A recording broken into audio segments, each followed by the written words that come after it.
At the edge of our town, there's a shitty gas station that's open 24 hours a day, 7 days a week, and sometimes longer.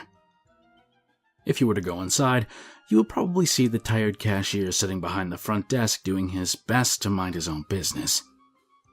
He's real. You may also see someone else. You may also see something else. If you're curious about the reality of anyone or anything else, including yourself, inside that small ammonia-scented flickering fluorescent collection of off-brand junk food, dirt, four walls, and a roof, may I recommend that you follow the cashier's lead and mind your own business? I've been working at that gas station almost non-stop since I graduated high school. At this point, I doubt I could quit if I wanted to. But enough about me. Let's get back to the interesting thing. The gas station. I spent a decent amount of time yesterday at the start of my shift trying to decide which story would be worthy of being my first to document to the world. Anytime I tell someone outside of the gas station anything about what happened therein, I know what to expect. People don't believe it. People don't want to believe it. Imagine the difficulty I had trying to call the sheriff's station to explain that half of a pig broke into the store and is currently running amok, breaking things and screaming with the voice of an old woman. Yes, I meant half a pig. Yes, a pig. The front half. No, this isn't a joke. I'm at the gas station. What do you mean, which gas station? The shitty one at the edge of town. You must be new. Can I please talk to someone else? She finally put me through to Tom. Tom is the sheriff's deputy that drew the short straw all those years ago and had to come out to the gas station for the first time, back before his hair was all white. He's been in enough times now that all I have to say when he picks up is, "It's half a pig. It won't stop screaming and I can't catch it." And then he grunts, mutters something about that being pretty frickin' weird, and then drives out to help me catch it. Tom's a good guy. I asked around, but nobody knew where the pig had come from. This was back when Farmer Brown was still alive, and he came down to take a look and provide his expert opinion.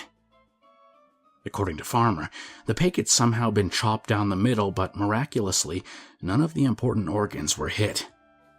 Nothing supernatural about it, just really unusual. It stayed at the local elementary school as a kind of mascot for the summer, before a scientist and his team from somewhere up north offered the school $1,000 to let them take it. For science, I suppose. Anyway, I don't mean to ramble, but my point is that it's hard to believe some of these stories if you haven't been inside the gas station at least once. And maybe you have. We're the only gas station for miles. We're close enough to some big crossroads. If you've ever been out driving in an unfamiliar part of the country and found yourself lost, it's not impossible that you could have found yourself at my doors. Maybe looking to top off your gas, maybe to ask for directions. If you have a strange memory of a weird place that somehow doesn't seem to fit with the rest of your memories, then there's a chance we've actually met. Now, back to last night.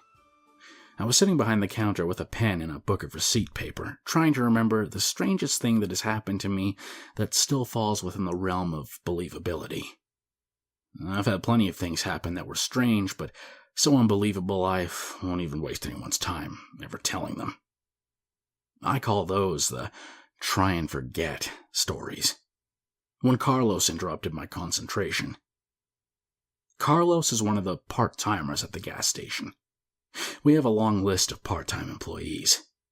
The owners like to hire transients, drifters, hitchhikers, passers-by, and runaways looking to work for a few days. I try not to get to know the part-timers. They come and go after a few days or sometimes a few weeks, rarely long enough to form any kind of meaningful relationship. But then there's Carlos. Carlos has been working here for almost a year now. He started as part of the prison work relief program, unloading trucks twice a week. He was the only one of the 12 prisoners that didn't disappear during a freak snowstorm last December. But that's none of my business. Carlos did his time, and when they released him, he came to work here, cleaning the store and unloading trucks. He comes in 6 times a day for each of his 30-minute shifts. Now that I think about it, I'm not exactly sure what he does during those shifts. The store's never clean, and trucks only come twice a week, exclusively during the daylight hours as per an arrangement following the incident. Maybe one day I'll ask Carlos what he does for the owners. All I know is that he's the closest thing to a friend that I have here. When Carlos approached me at my register last night, I knew something unusual was going on.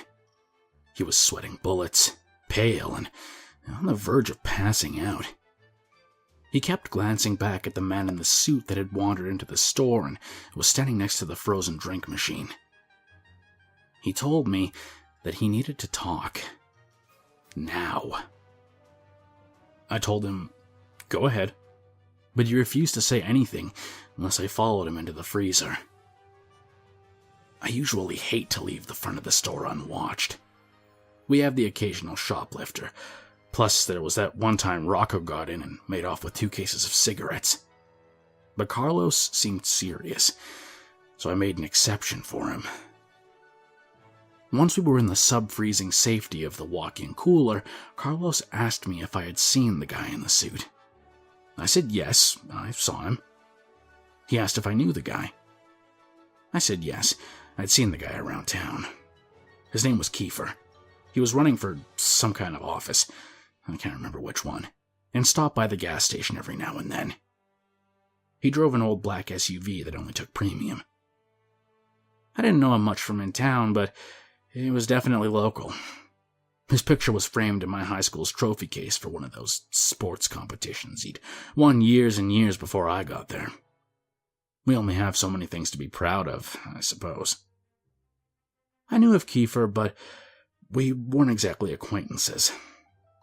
I told all this to Carlos, who shook his head and said, "No, that can't be Kiefer." I said, "Why not?" And Carlos told me, "That can't be Kiefer, because Kiefer's dead. I killed him 2 days ago, and his body's in the trunk of my car right now." And that's when things started getting weird. I really don't want to do this. I recognize how awful it is to pause a story at a place like this, but I'm about to head back to work.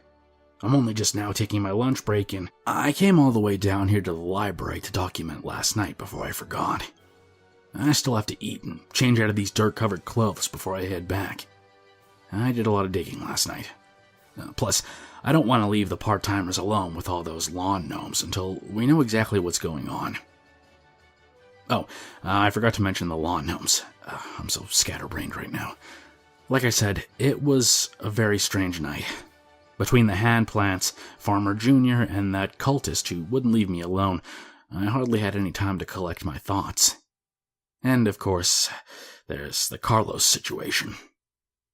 I promise I'll come back and tell you all about it, but first I need to grab some coffee.